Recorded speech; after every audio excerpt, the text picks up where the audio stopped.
The situation in Palestine continues to escalate as a result of the war between Hamas and the State of Israel over the situation in Gaza. I think October 7th has essentially entered the lexicon of the Arab-Israeli conflict, heralding, whether we like it or not, whether we support it or not, heralding a new phase in the Arab-Israeli conflict, specifically the Palestine-Israeli conflict.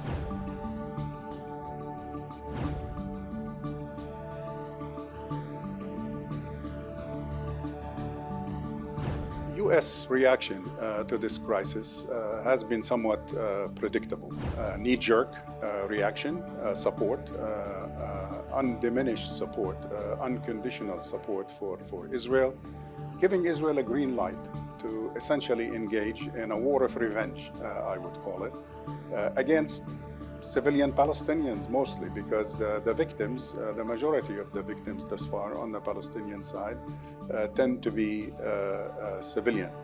So the usual, traditional, conventional double standards we have seen in the past continue to prevail as far as American decision-making is concerned. It seems to me that the White House is speaking from both sides of its mouth. And frankly, the administration has shot itself in the foot, if not in the head, because of that bias, which deprives it of the ability to play a constructive, objective role in the future to put an end to this conflict.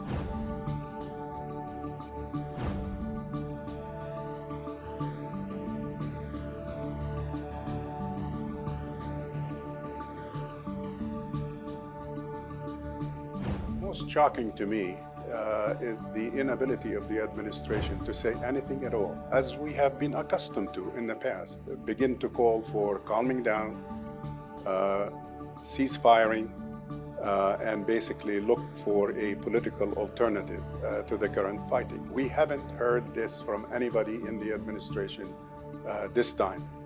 And in this sense, I think as a superpower with extensive interest in the region, the administration essentially is harming its own interest. No wonder the reaction that our Secretary of State throughout his trip thus far to the region, having visited 6 or 7 countries, is somewhat getting, I would say, an unfriendly reception by being told that the U.S. position needs, instead of blind support for Israel, to look for alternative, call for a ceasefire, and focus on the humanitarian aspect of this conflict.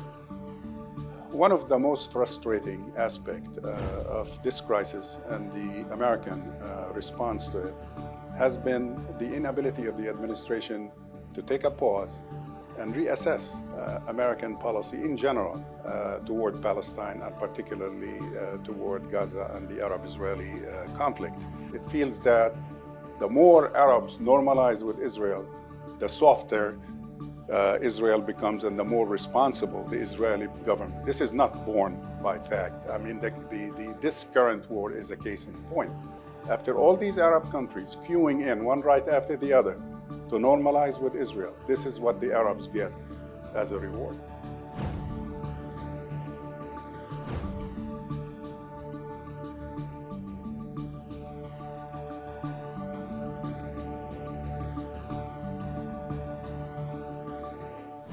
The knee-jerk reaction, support, unconditional support, unequivocal support, without any serious warnings until day 10 or day 11, I think gave the Israelis the impression that the U.S. stands firm behind them, regardless of what they do. So they are proceeding. I will not be surprised if, of course, soon they will invade Gaza and probably continue the bloodletting they have already started.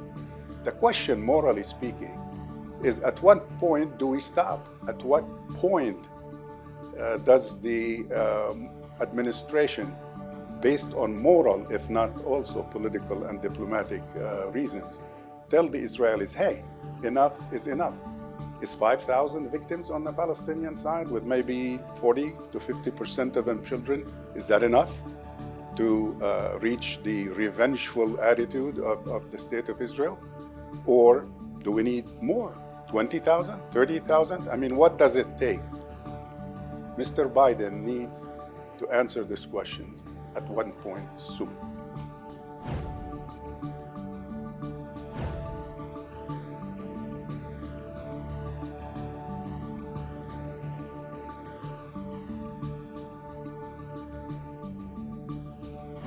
I don't see any freezing totally of the efforts. I haven't seen in the last 11 days any Arab countries among the normalizers with Israel pulling away from its agreement with Israel. I don't see any of the Arab countries with actual treaties with Israel and agreements, binding long-term agreements with Israel, retreating from their agreements. But I can tell you that they feel the pressure. They feel the pressure from their public.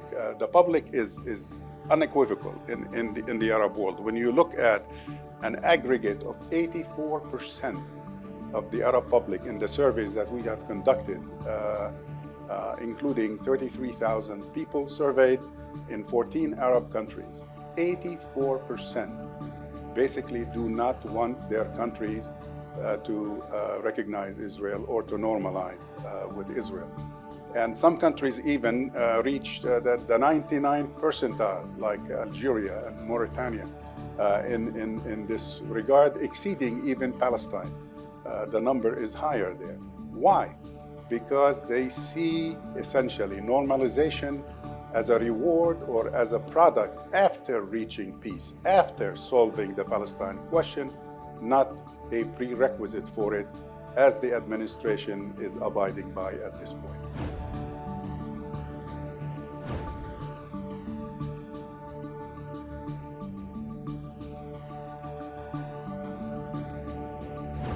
I'm one of those analysts who've been saying that what motivates Mr. Biden and the administration at this point is 2024, the elections, the presidential elections that we are going to have as a country next year. However, the more you think about it, I just can't understand what benefit Mr. Biden as a candidate or the administration is going to reap election-wise from a massacre of this magnitude. We are bordering on genocide. People who are presiding over this policy might be accused in International Criminal Court of genocide if this proceeds, if it produces a massacre of 5, 10, 15, 20,000 Palestinians, including women and children. So I just can't comprehend the logic of saying it is in the interest of the administration that this war essentially has become part and parcel of the presidential election campaign.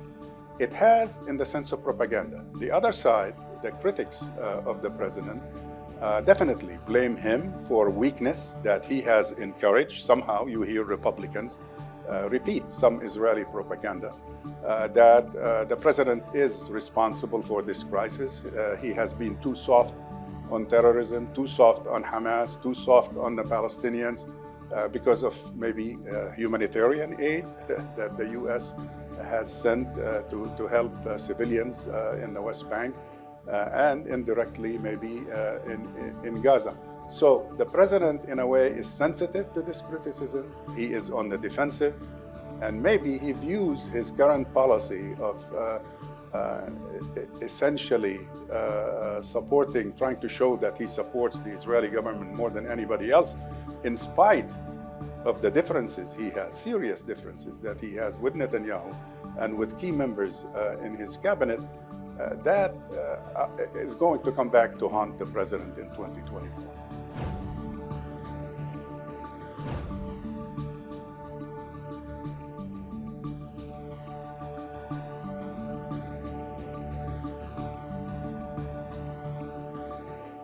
I keep referring to the U.S. reaction reaction to this conflict taking place between Hamas and Israel as a knee-jerk reaction.